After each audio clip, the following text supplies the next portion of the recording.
అట్లా నడిపిన party BRS party.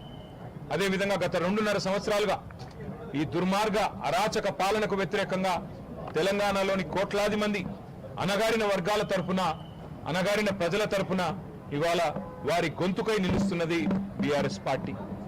ఆనాడు 14 ఏళ్లు ఉద్యమ పార్టీగా, 10 ఏళ్లు అధికార పార్టీగా, గత 2.5 ఏళ్లు ప్రతిపక్ష పార్టీగా అన్ని పాత్రలు, ప్రజలిచ్చిన ప్రతి పాత్రను సమర్థవంతంగా పోషిస్తూ ఇవాళ భారతదేశ చరిత్రలోనే అతి కొద్ది పార్టీలు, 25 వసంతాలు పూర్తి చేసుకున్న పార్టీలు వేల మీద లెక్కబెట్టదగ్గ సంఖ్యలో ఉంటాయి.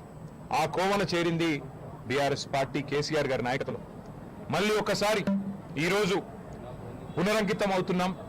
ఖచ్చితంగా తెలంగాణ ప్రజలకు ఒక స్వీయ రాజకీయ అస్తిత్వం ఉండాలి అని ప్రొఫెసర్ జయశంకర్ గారు ఎప్పుడు ఏదైతే చెప్తా ఉండేవారో, ఎట్టి పనికైనా మట్టి పనికైనా మనవాడే ఉండాలని చెప్తా ఉండేవారో, అట్లాగే మళ్ళీ పునరంకితం అవుతాం.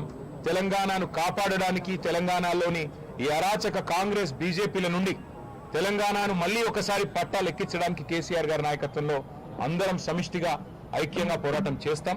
తప్పకుండా 2028వ సంవత్సరంలో తిరిగి మళ్ళీ తెలంగాణ రాష్ట్రానికి కేసీఆర్ గారిని ముఖ్యమంత్రి చేసేదాకా మేమందరం కూడా ఆయన సైనికులుగా, తెలంగాణ ప్రజల ప్రతినిధులుగా, తెలంగాణ బలగంగా, తెలంగాణ దళంగా కలిసికట్టుగా కదం తొక్కుతాం. తప్పకుండా తెలంగాణకి మళ్ళీ ఒకసారి పునరంకితం అవుతాం.